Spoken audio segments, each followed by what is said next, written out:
Merci à vous. On va donc passer à la dernière présentation de cette session avec une présentation du projet Ruby par Renaud Schiappa, donc au Centre de lutte contre le cancer à Nice, et le développement donc, des méthodes d'intelligence artificielle pour la structuration automatique des comptes rendus médicaux en cancérologie. Merci Renaud. Merci, bonjour, j'espère que vous voyez tout, c'est bon? C'est bon, c'est parfait. Merci. Super. Merci beaucoup et merci pour l'invitation à participer au SMAC auquel je n'avais jamais assisté jusqu'à présent. Et donc, voilà, je suis très content d'y assister et de pouvoir y présenter ce travail. Ruby, c'est un projet d'utilisation d'algorithmes d'intelligence artificielle, comme on le disait, pour la structuration des données des patients atteints du cancer du sein. Parce que si on situe le contexte, en fait, on a, comme dans tous les centres hospitaliers, besoin d'un entrepôt de données de santé. Le problème, c'est que le volume des données qu'on a à traiter est croissant, la vitesse de production de ces données ne fait qu'augmenter, et elles sont en plus d'une grande variété. Du coup, on sait qu'on a dans ces données, la littérature dit qu'on a environ 20% de données structurées sur l'ensemble des données du centre et 80% de données non structurées. Donc, qu'est-ce qu'on fait avec ces données non structurées? Est-ce qu'on fait des recherches par mots-clés? Donc ça, on l'a déjà mis en place, mais ce n'est pas forcément parfait.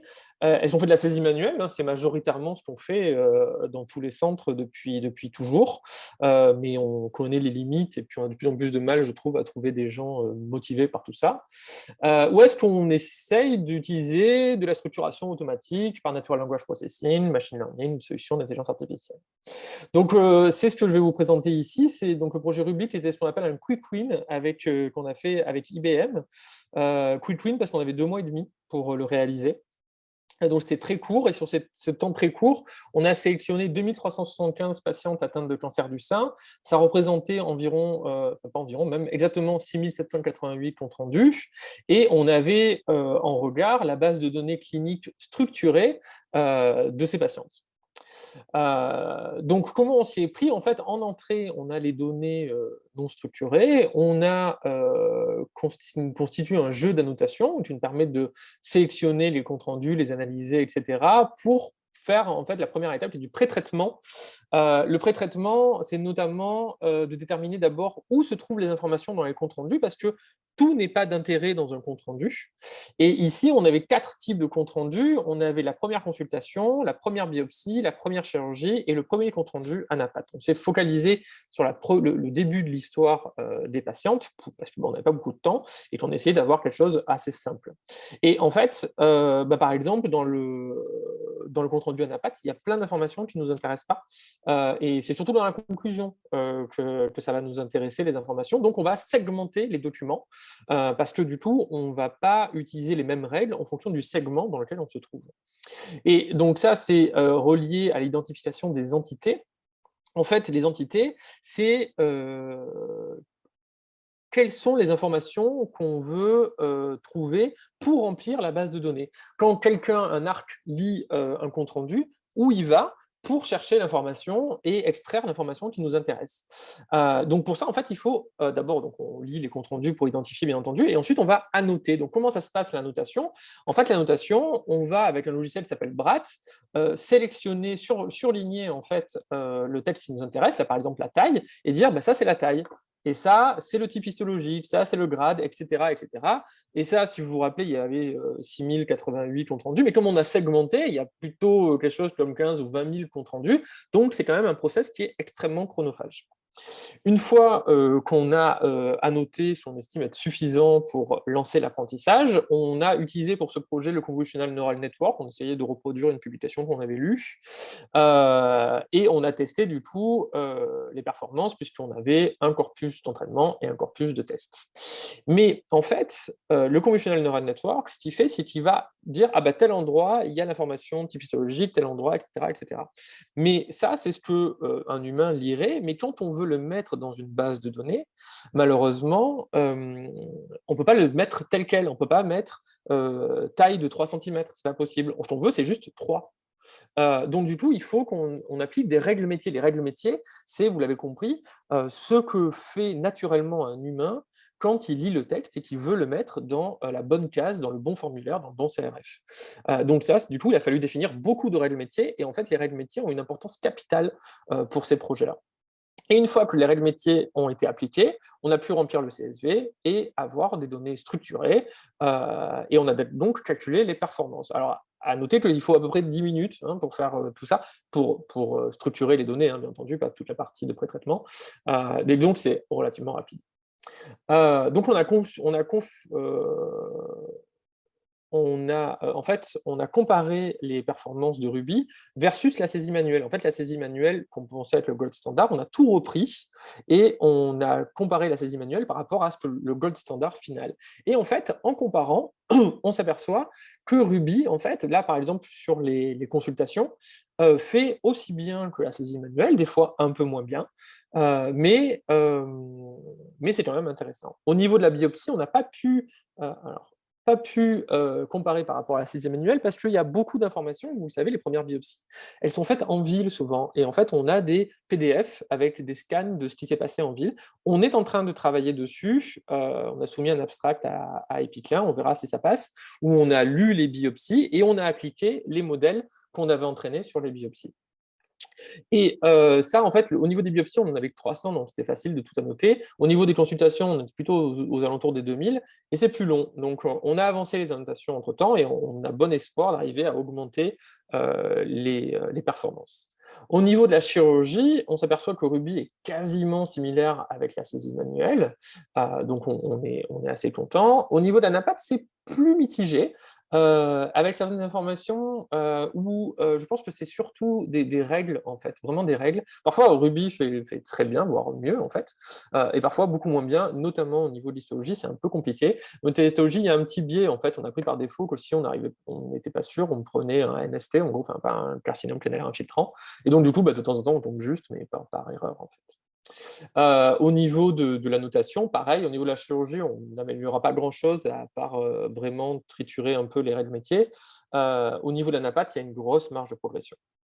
Et donc, du coup, on était assez content des résultats. On l'a appliqué à un projet qui s'appelle Iodine Breast, un projet qui permet de repérer les cancers du sein, soit avec un grain d'iode, soit avec un harpon. On a récupéré les chirurgies et les anapathes, et ça nous a pris moins d'une journée, équivalent temps plein, pour récupérer tous les comptes rendus. Et on a appliqué Ruby. Et en 4 minutes, on a structuré les comptes rendus en données cliniques structurées. On a donc comparé avec ce qui avait été saisi par l'ARC et monitoré. On s'aperçoit qu'au niveau de la chirurgie, c'est quasi parfait, et surtout, c'est 4 minutes, donc c'est quand même à mettre en regard, même s'il y a des erreurs, c'est à mettre en regard avec le temps que ça prend. Au niveau de la NAPAT, c'est beaucoup plus mitigé, notamment au niveau de l'histologie, parce que quand on a entraîné la NAPAT, on appelait un carcinome planaire infiltrant, et maintenant on l'appelle un NST, et en plus de tout, les ANAPAT en fait, ont vachement changé leur structure de texte, et le modèle s'est un peu effondré. Donc, nous faut du temps, malheureusement, pour travailler là-dessus. On ne l'a pas encore pris, mais on a bon espoir d'y arriver. Et donc, maintenant qu'on a ça, en fait, on s'est aperçu qu'on avait un peu réfléchi à l'envers, parce qu'on a la structuration automatique des cancers du sein, mais on ne sait pas comment alimenter automatiquement la plateforme de données de santé. Et on est donc ce que les Américains appellent la vallée de la mort. Et en fait, il nous dit, mais en fait, il nous faut un pont entre les deux, et le pont, c'est détecter automatiquement les cancers du sein. Donc, c'est ce que nos amis d'IBM appellent l'industrialisation, un terme que j'ai découvert en bossant avec eux. Donc, la première étape, en fait, on a récupéré toutes nos consultations, et on a récupéré que les premières consultations et tous les codes SIM10 qui étaient associés. On a fait une classification manuelle où on prenait vraiment, on recodait toutes les localisations des patients, et ça nous a obtenu 24 000 premières consultations. Donc, tout recodé, ça veut dire que digestif, os, ORL, etc., ou sein, du coup, en l'occurrence, et on éliminait toutes les histoires un peu compliquées pour être sûr que la première consultation, ça soit bien de la catégorie qu'on avait définie. On a entraîné avec Keras TensorFlow, un algorithme qu'on a trouvé sur Internet, qui à la base était appliqué sur les forums, et on a obtenu cette jolie matrice de confusion avec une belle diagonale, avec des sensibilités, ça c'est pour le sein, qui étaient très bonnes. Donc, du coup, on s'est dit, bon, ben, on a la classification automatique, on est en train d'écrire l'algorithme pour détecter automatiquement, alors on a les codes, hein, on ne les a pas implémentés encore, la biopsie, la chirurgie et la NAPAT pour le passer à Ruby et alimenter la plateforme de données de santé. Mais du coup, on ne va pas s'arrêter là, on a décidé de reproduire RubySyn dans la thyroïde. Donc, la première étape, c'est d'identifier les comptes rendus, pareil à un entraînement Keras TensorFlow. Donc, d'abord, on a récupéré tous les comptes rendus du service de chirurgie cervico-faciale. On a anonymisé les noms des médecins pour ne pas avoir de biais. Et il y a un chirurgien ORL qui a classifié, qui fait sa thèse de science avec nous, qui a classifié 6559 dossiers. Et donc, on a entraîné et on a deux catégories. En fait, on a une première grande catégorie en jaune et avec dans les VADS, une sous-catégorie. Vous voyez, les sensibilités, spécificités ne sont pas trop mal. Et on s'est dit, la thyroïde, c'est pas mal.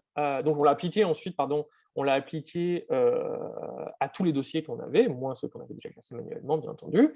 Et on s'est dit, on a une belle population à la thyroïde, donc on va aller sur la thyroïde. Donc, sur la thyroïde, on a créé d'abord une base de données thyroïde, puisqu'on n'en avait pas. On a tiré au hasard parmi les 6000, je ne sais plus combien il y en avait, 6798, on a tiré au hasard 1500 patients. On a vérifié, il y a un taux de faux positif à 4,7%, donc ça valide les performances de la classification. Et on a récupéré beaucoup plus de compte rendu que dans Ruby cette fois-ci, puisqu'on a récupéré des consultations chir, d'anesthésie, etc., etc. Et vous voyez, on avait le nombre théorique qui était dans la base de données et ce qu'on arrive à récupérer, ce qui est assez proche, mais certaines sont plus difficiles à repérer que d'autres en fonction des dates, etc. Et là, en fait, vous vous rappelez, il y avait la segmentation et les annotations. Donc là, on s'est posé la question, est-ce qu'on segmente et est-ce qu'on annote? Et au niveau de la segmentation, vous voyez que tout n'est pas nécessaire d'être segmenté et certains ne seront pas annotables non plus parce qu'en fait, ce sera plutôt la scintigraphie pré-op, il y a une information qui nous intéresse. En fait, on va faire une recherche par mots-clés. On n'est pas obligé de toujours annoter. Mais d'autres, il va falloir annoter. Donc, on est dessus. On a fini une grosse partie des annotations.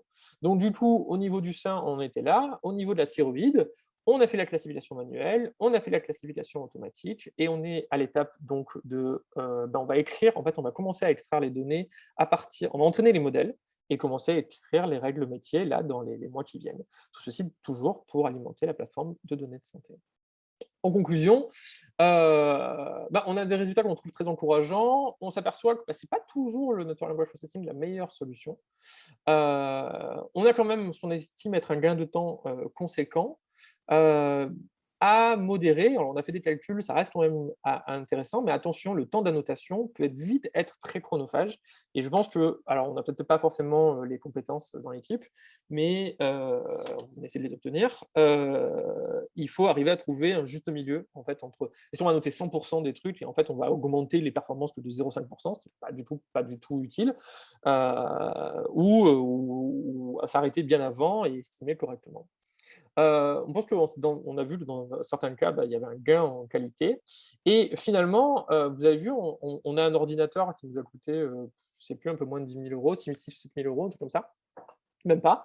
Et c'est pas très lourd, en fait. Donc, c'est assez, entre guillemets, reproductible, avec certaines limites, bien entendu. La publication est en cours de reviewing et on est en train de collaborer avec l'IPC à Marseille et le CH de Toulon pour reproduire Ruby dans leur centre. En fait. Au niveau de la plateforme de données de santé, on s'aperçoit qu'il y a une nécessité de multiplier, de sélectionner les bonnes approches en fonction du volume de données.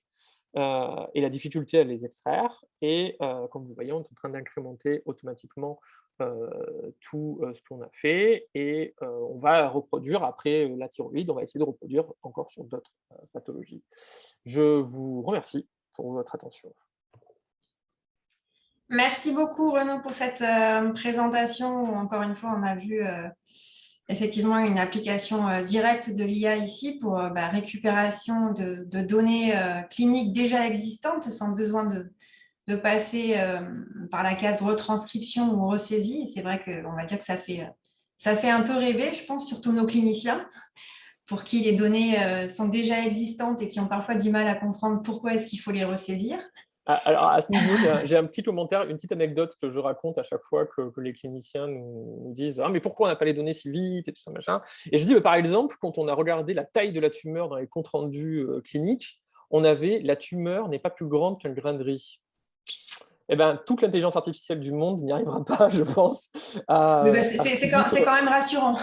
à résoudre ça. Mais voilà, c'est une petite anecdote parce que parce Oui, que oui, ça justement, illustre bien. voilà. Alors, on a deux questions. Une première question. Un CNN est un choix inhabituel pour de l'analyse de texte. L'avez-vous comparé à des approches plus classiques de NLP? Alors, est-ce que vous êtes un revieweur de notre article? Oui, c'est effectivement une remarque qu'on a eue. Comme je disais en introduction, on a reproduit en fait effectivement les CNN. C'est plutôt pour des images. On l'a vu hier d'ailleurs dans une très bonne présentation sur l'agriculture. En fait, on a reproduit un article qui était publié dans JCO, Clinical Cancer Informatics, et qui utilisait de CNN, de bons résultats, et on s'est dit, bah, on va faire pareil. Et effectivement, la limite, c'est qu'on n'a pas comparé avec d'autres approches parce que bah, on n'a plus le budget pour bosser avec IBM et qu'on espère, je pense qu'on va être obligé de le faire parce que les reviewers effectivement tiquent là-dessus aussi. Donc il va falloir qu'on le fasse. Alors, une autre question pour Ruby Thiraud. Pouvez-vous estimer le biais lié à la classification manuelle effectuée par un seul clinicien? Alors, ça, c'est une question très stat, j'imagine. Donc, ce n'est pas malheureusement mon domaine de compétences. Non, on ne l'a pas estimé. En même temps, alors, on le fera peut-être parce que finalement, 6000 comptes rendus annotés, classifiés manuellement, ça, on a mis en place un petit logiciel qui présente les comptes rendus au fur et à mesure. Il a qu'à appuyer sur la bonne boîte pour le classer. Et donc, en fait, en 4 jours, c'était réglé, les 6000. Donc, ce n'est pas insupportable, insurmontable en termes de charge de travail. Et peut-être qu'il faudrait effectivement le comparer avec un autre clinicien et on y réfléchit et on va en discuter effectivement pour ça, quoi. Alors, on a encore 3 questions. Alors, je regarde le temps. Je vais dans l'ordre pour l'instant. Avec quel logiciel avez-vous fait la notation? Avez-vous essayé RedCap? Alors, on a utilisé Brat parce qu'il avait l'air bien. On vient à peine d'installer RedCap. Je ne savais pas qu'il y avait un outil d'annotation. Je vous rappelle que Curie en a utilisé un autre là avec je ne sais plus quel animal, je ne sais plus comment il s'appelle, bref. Je ne savais pas que RedCap faisait des annotations, mais on va se pencher dessus. Merci beaucoup pour l'idée. Alors, tu évoques pour la thyroïde 5% de faux positifs. As-tu une idée du taux de faux négatifs? Le taux de faux négatif, on l'avait. Oui, on l'a, puisqu'on l'a calculé en fait. Alors, je ne sais pas si on a le temps, mais je crois qu'on l'a. Hop, ici. Alors, ah non, on n'a pas mis les faux. Pardon, on a la valeur prédictive négative et la valeur prédictive positive. Mais bon, on pourrait le calculer puisque du coup, on le connaît, quoi. Voilà. C'est très, enfin, vu les résultats, c'est très acceptable de toute façon, quoi. Et une dernière question.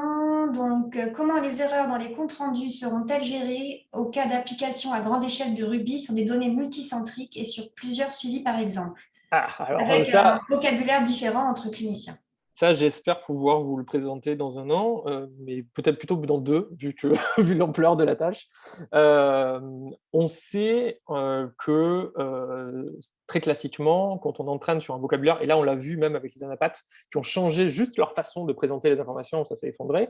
Donc on sait très bien, quand on va l'appliquer ailleurs, ça risque de s'effondrer. Donc, on va voir comment ça se passe. Pour l'instant, malheureusement, on n'a pas de solution et je crois que personne trop, d'après ce que je peux comprendre, en a, parce que c'est un problème qu'on rencontre tous, dont on essaie d'appliquer ailleurs que là où on est entraîné, malheureusement.